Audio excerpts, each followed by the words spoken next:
আমাদের স্বাধীনতাকে পুনরুদ্ধার করতে পেরেছি। এখন আমাদের সামনে সুবর্ণ সুযোগ। আমরা আমাদের দেশকে সন্ত্রাস মুক্ত, দুর্নীতি মুক্ত, চাঁদাবাজ মুক্ত, দর্শন মুক্ত একটা দেশ গঠন করতে সামনে আমাদের সুবর্ণ সুযোগ।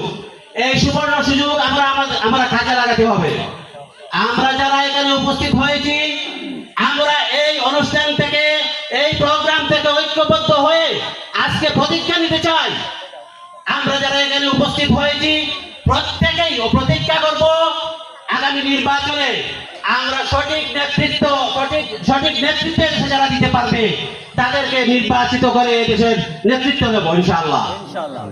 এবং আমরা যারা উপস্থিত হয়েছি, শুধু আমরা ভোট দিলেই চলবে না, আমরা আমাদের যার যার অবস্থান থেকে প্রত্যেকেই এক একজন নেতা মনে করতে হবে। এখান থেকে প্রত্যেকেই যার যার অবস্থান থেকে আমরা প্রচেষ্টা চালিয়ে যেতে হবে।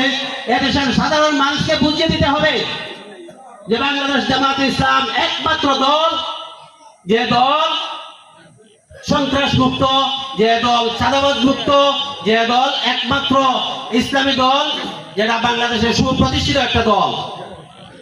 যদি আমরা সবাই মিলে ঐক্যবদ্ধ হয়ে আগামী নির্বাচনে সুন্দর